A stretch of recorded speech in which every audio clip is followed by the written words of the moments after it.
They built roads that still exist. They shaped laws that still guide us. But on the battlefield, the Romans were something else entirely.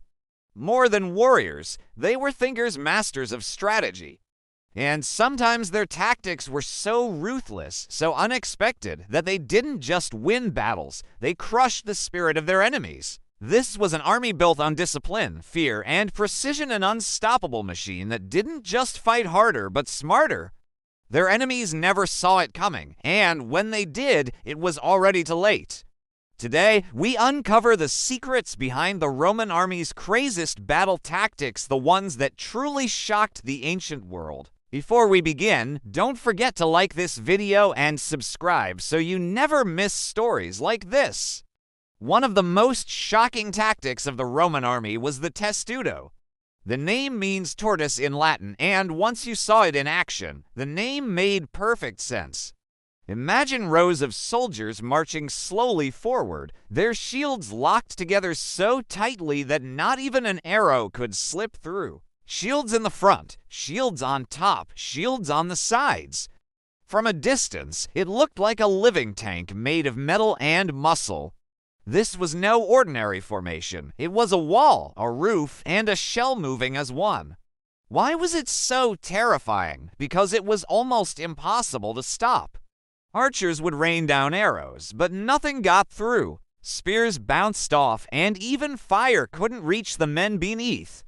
Then, when the Romans were close enough, they would break formation, pull out their swords, and attack with full force. The Tudo wasn't just strong, it was smart. Roman commanders used it especially during sieges, protecting their men as they marched straight to the enemy walls. Next up, we have the Roman triple line, known as the Triplex Aces. This was one of the most brilliant and shocking battle tactics the ancient world had ever seen. The Roman army moved into position. Dust rose, and orders echoed across the field. This was no ordinary wall of men.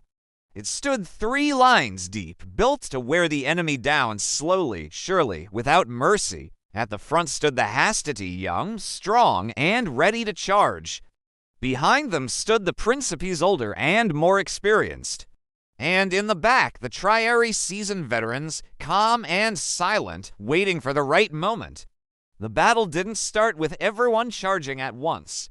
First, the velites, light soldiers, would rush forward, throw spears, shoot arrows, and then slip back through the gaps. If they couldn't break the enemy, the hastily would charge, and if they faltered, the Triarii stepped in. The wedge was one of the most feared formations of the Roman army.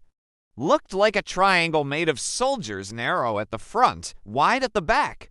This was not just about shape, it was a weapon in itself. When the enemy stood in a solid wall, thinking they were safe, the Roman wedge would strike fast, hard, and sharp. The soldiers at the very front were the strongest and most skilled, tasked with hitting first and hitting hard.